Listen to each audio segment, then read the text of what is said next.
Hello, service coordinators. Welcome to the Service Coordinator Podcast. This is podcast number 8, I believe. And today we're just going to be talking to each other, Tara. Tara, I've been getting a lot of questions from service coordinators, just general questions that, we've gotten throughout the years, but, they're always coming up just about how programs should be run and how they shouldn't be run and all those good things. So we thought we'd just jump on here and grab a couple questions that were sent to us by Littell Bailey. Littell's from the Alexandria Housing Authority in Minnesota. I was going to say Virginia, but I guess it's Minnesota. So we'll just get started. Well, how are you, Tara, number one? Doing good. How about you, Dan? Doing good. All right, cool. All right, so this is probably the number one question I get from service coordinators, but what is the best way to work with property management? We all know that the property manager service coordinator relationship is number one. You definitely need to have that working to have a building that's allowing residents to age in place. But my advice to service coordinators is, especially when you first start, is to go to lunch, get off the campus, go to lunch with the property manager, go to lunch with the staff, get to know them maybe more on a personal level. So when you get into situations, resident situations that might be the best, or a situation where, you guys need to work together, there'll be a little bit of background that might be able to help you guys out. So, and especially when a new service coordinator comes in, I would say, hopefully you're meeting at least once a week with the property manager. Sometimes it's bi-weekly, maybe it's once a month. It depends on the service coordinator and the property manager. It's really up to you guys, but most service coordinators and property managers are seeing each other daily, but it's always good to sit down, just the two of you, to talk about situations that might have come up or might be coming up. So Tara, do you have any suggestions for that question from Littell? Yeah, I would definitely echo everything that you said. Just like any other situation where you're needing to work with someone on a team, having a relationship that works well with that person really is the foundation to get through difficult situations together. So having team meetings at the building. Some buildings I know of even have meetings that include maintenance staff, housekeepers, depending on who works at the building and when. Kind of a rounding that if there's any residents that people have concerns about, whether it's something's broken in their apartment or they're worried that they're not keeping the apartment clean or whatever, that people can kind of bring up general concerns, and then the appropriate staff person takes it. I think the building mutual respect with each other is also really important. I know a lot of times service coordinators can feel like their property managers don't necessarily understand what they do or what their role should be, or may treat them kind of like an assistant or something like that. So I think approaching that sort of issue from a perspective of, this person isn't meaning anything bad or trying to bring you down or anything like that. They're trying to get their work done, and they have certain goals to keep the building up and running. And those goals are just as important to keep residents aging in place as you as the service coordinator serving residents, because you're the person who helps to keep the individual residents in place, and they're the one who's there to keep the actual building in place. And if you don't have the building and you don't have the residents, nothing adds up to aging in place. There's Right. not a place, or there's no one to age there. So I think kind of recognizing that everybody's contributing from different perspectives. And I also think just having the expectation that sometimes there will be tension, because everybody has a different role to play.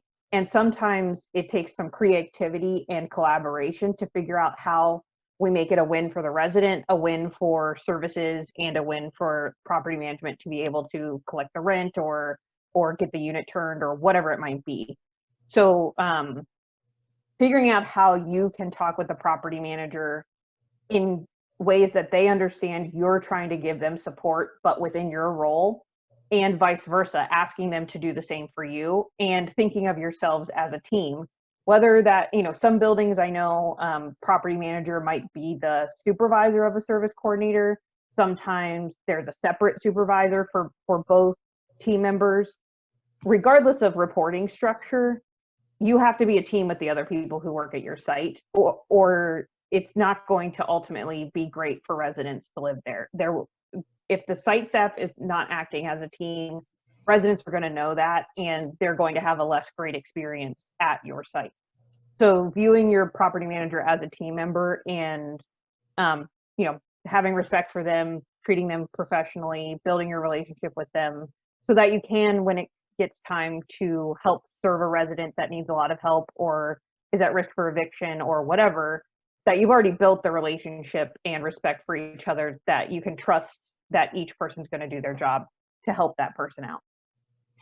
Right. I totally agree. Great advice there. I think the one thing to not do is to not be a part of the property management team. It's like sometimes you'll hear like, oh, the property manager does her thing or his thing and I do my thing. And we just kind of, stay away from each other and stay out of each other's hair. But, really, especially in the larger properties, so if a service coordinator is not a part of, management meeting where, maintenance is involved, they're all talking about the residents and different resident situations, whether it's all about the building. So, I would highly encourage service coordinators to also, ask to be a part of meetings that don't directly deal with, resident service issues. So, just as much as being a part of that team as much as possible. And I do have a form. It kind of says what a service coordinator can and can't do. I have a form. If anybody wants that form, I can email it to them. So leave a comment below, or you can email me at dberger@nationalchurchresidences.org, and I'll be happy to send that to you. But that's a form that you could easily forward on to your property manager or maintenance guy or whoever, and just let them know that, this is what I should be doing, kind of basic stuff, and what I shouldn't be doing. And that's also something that you could share with your residents. So yeah, I think go ahead. I was just going to say, I think it's a really good point that sometimes service coordinators need to say to a property manager, maintenance person, etc., I can't help with that thing. The way you go about having that conversation is going to make a huge difference one way or another. If a property manager is asking you to help out with something and you just say to them, no, I'm not going to do that thing, without giving any sort of transparency into why you're saying you're not going to do the thing, what they may assume is you're just not being a team player, or that you are, you only care about your own goals and not theirs. You can very easily have that conversation be, I totally understand that you're dealing with a lot right now, and it seems like you have a lot of work going, and it sounds like you could really use some help. That being said, because of HUD's guidelines for my program, I can't help with X, Y, and Z.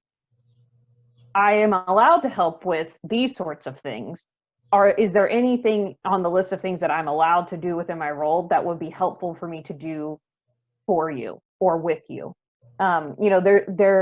Or to kind of just be a listening ear to your property manager and say, I'm really sorry I can't help, but I totally understand that it's difficult to be dealing with so much.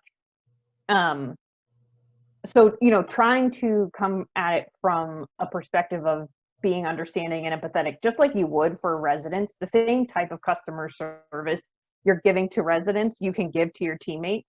And that goes a long way to show the other people at the site, you're not being a team player. You are ultimately trying to make sure that the service coordination program gets to continue by making sure you stay in compliance with the rules of the program. And that means that you can't do property management tasks.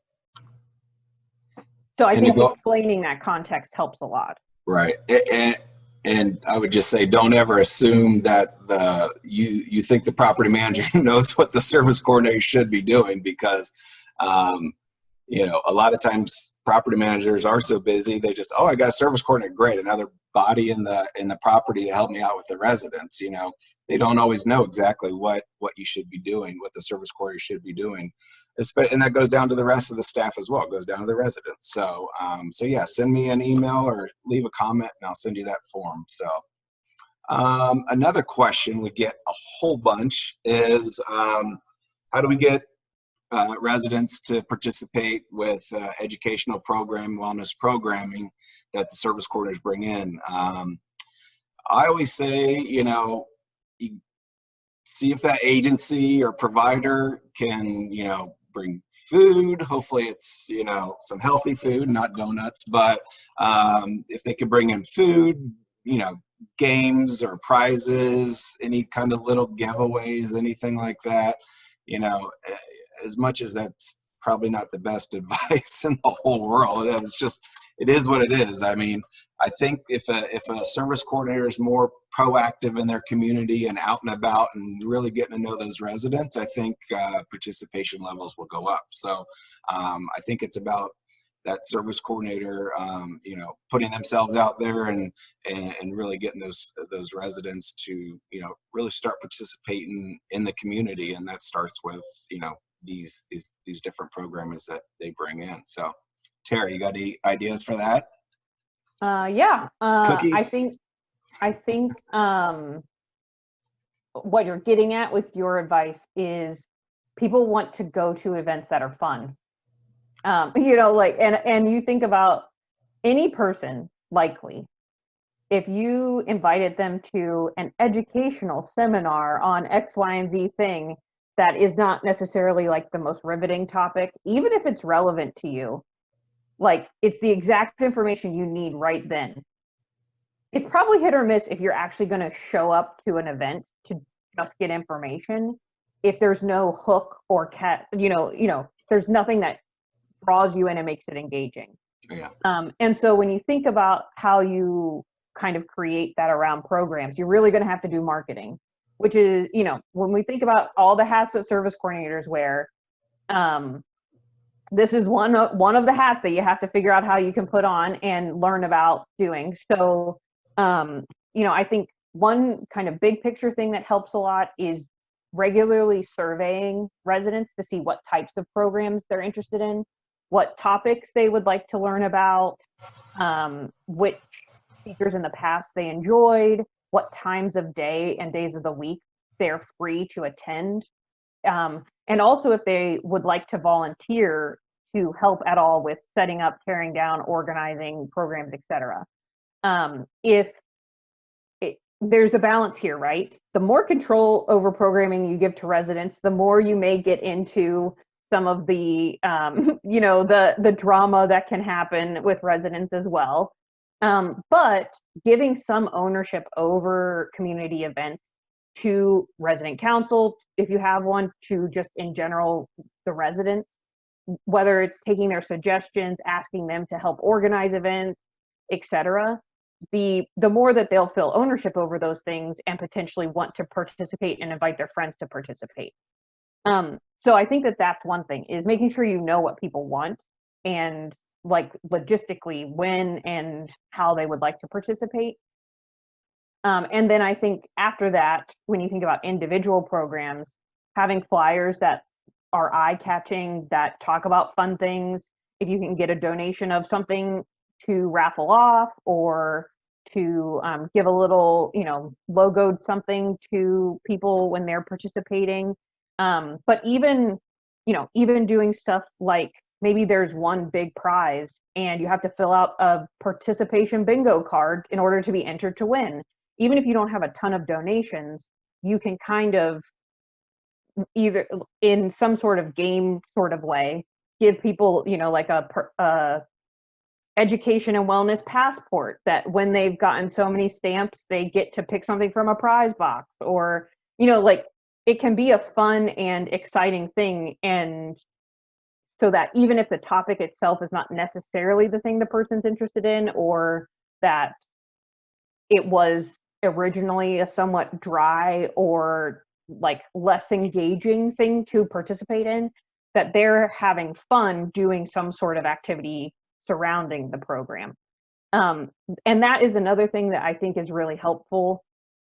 If you have other community events going on, like sometimes people have community potlucks, or they will have, the residents just organize social activities for themselves, or you have volunteers who come in to do social activities that people do attend. If there's other things going on that people come to a lot, like just sneak it in during that time. So you have community potluck. Okay, cool. Before, like after all the food is set up and while people are eating, let's have someone do the program. And then you've just had an education and wellness program. That sort of creative thinking to make it so that people are getting information and getting education, but it doesn't feel like it's like a class, that it's more social and laid back in nature, and that it fits the kind of culture of your building, will help people to be more comfortable to attend and actually think it will be fun to attend programs. Now, I recognize all of that takes a lot more work than just setting up for in the short term, it feels like it's more work because you're having to come up with all these ideas. That being said, I think when you don't put that sort of effort in, you a lot of times can burn out your presenters, and they, like, if they're showing up to do their presentations and they only have like 3 or 4 attendees, sometimes they may not think it's worth their time to come back, and then you're churning through all these presenters when you could have made it a great experience for both the residents and the presenters, and then just got kind of like a solid rotation going. Right. So it can take a while for that to build, to be able to get to the point where residents are excited to come to the presentations, the presenters are engaging, that you're incorporating fun.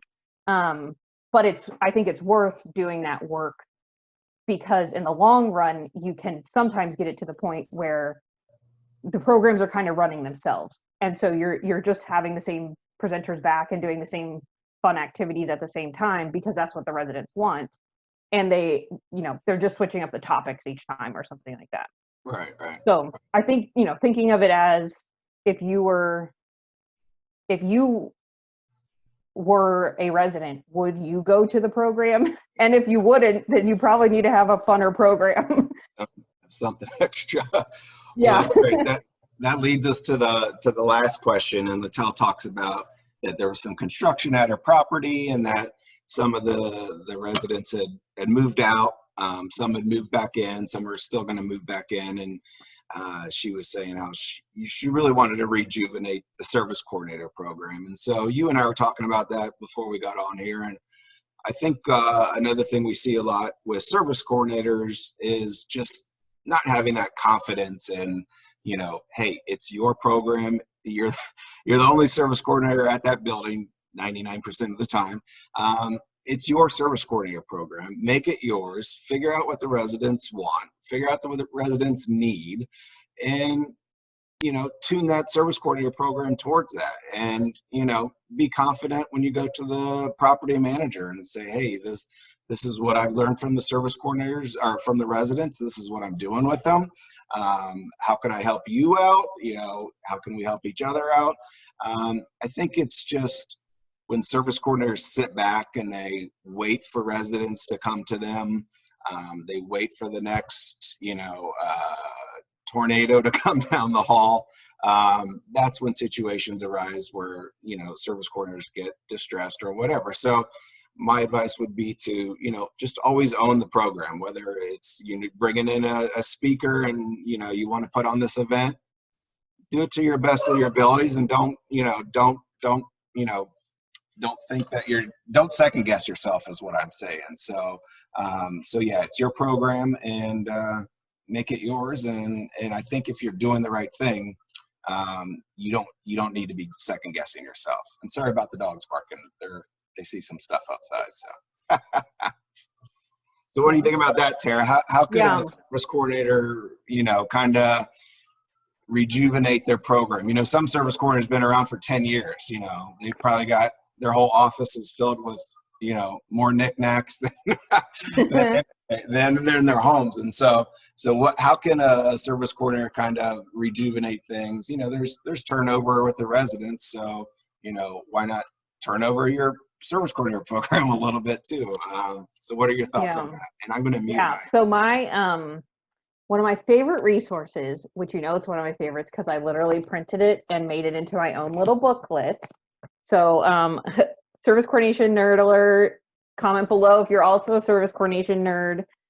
This is I'm holding it up to the camera for those who are on audio only. The HUD Service Coordinator in Multifamily Housing Program Resource Guide. Long name, great guide. HUD put this out in July of 2018. You can find it on the Multi-Service Coordinator Program website through HUD. Like if you just Google HUD Multifamily Service Coordination, like program guide, it will come up as a PDF. It's a great PDF too, to just leave on the computer. But this really goes over HUD. You know, it's literally what it says. HUD put together a guide for service coordination programs to help service coordinators know what they're supposed to be doing, what they're not supposed to be doing.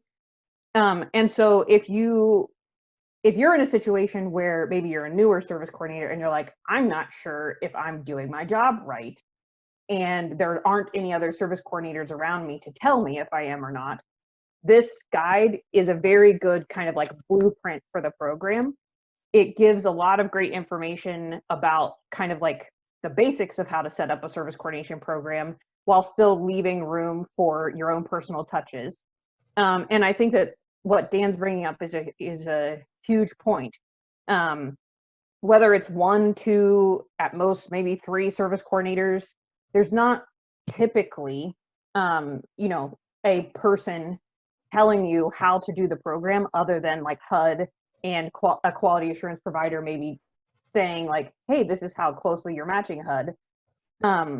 In terms of the details of how you're implementing the program and serving your residents, you really get to own that. And that's one of the exciting things I think about being a service coordinator, is it's a pretty unique situation in terms of a social service role, because you do get to do a lot of essentially community building and figuring out how you use your time and energy and tools and resources to serve your residents as best you can, to meet their needs, to help them build community. And so that guide is very helpful in terms of just letting you know for sure what you're doing is okay, or it's best practices or whatever. And making it your own from there, I think, is a great idea. In terms of kind of revamping or rejuvenating, I think I always love a good event, whether it's virtual, if it's, you know, even if it's not, especially with COVID, I know gathering is still fuzzy in terms of what's safe and all of that. But even having it be like, you know, you're having like service coordination week at your building where you're giving people new, you know, you give them information every day at their door about what you can help them with. You give them like, you highlight a new resource provider every day of the week. You do a newsletter every day of the week. You know, there are things that you could do to kind of like, once again, market your program to your residents, to kind of say, hey, we're relaunching, or we are, you know, welcome back to the building. We're so excited you're here. Don't forget that I exist and I can help you with all these different things, just depending on the circumstance you're in. And the other thing I think is always a great resource is if you do have a quality assurance provider, reaching out to them if you ever have questions about whether or not what something is okay to do. Most quality assurance providers, I would guess, will have a very good handle on that. And depending on the provider you have, they may also be able to give you some advice on like best practice implementation and those sorts of things. And there's also sometimes kind of like local or state chapters of ASK that you could connect with other service coordinators through, to see, you know, to network and get more ideas about your program as well. Even if you're the only service coordinator at your site, that doesn't mean you're the only service coordinator in the area or in your state or any of those things. So just knowing that between your quality assurance providers and ASK and other service coordinators at your organization, you definitely have colleagues that you can bounce ideas off of. and then take those ideas and do what you want with them. In terms of growing your program. So Right. I think that all of those things can really help to give you some guidance on what is a best practice and what is like out of compliance. And then within those guardrails, you can really do a ton with your program. I love that. Love that. Hold on 1 second. I'm not going to edit this part.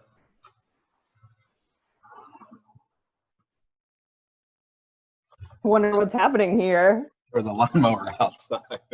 Oh. My back door is open. So, all right, great advice, Tara. No, I think that's, I think it's just a lot of it's just kind of thinking out the box and maybe doing a little bit more than what maybe you've done in the past or a service coordinator has done in the past. I mean, especially if you're a new service coordinator to a program that's been in place, you have no clue what the other service coordinator said to those residents or did with those residents, you know, or how they acted when certain situations came up or how they worked with the property manager. So, so yeah, I think it's always good to kind of, you know, rejuvenate your current program, start thinking about extra things you could be doing. But if it's if you're a new service coordinator, you know, just make it your own. This is your program. Not a lot of buildings have service coordinators, so you know, the residents and property management should feel blessed to have a service coordinator there. So make it the best service coordinator program out there. So, well, Tara, thank you so much for joining us. Of course, this was a longer podcast than I thought it would be, which always happens. But so everybody, please like and subscribe to the podcast. Please comment, do whatever you do. But yeah, thanks for joining us. And we're going to have a lot more of these kind of quick questions from service coordinators. So please send me your questions, leave comments with questions, and we'll be sure to jump on and answer those for you. So everybody have a great rest of your week. And bye, Tara. Bye. Thanks, everyone. Yeah.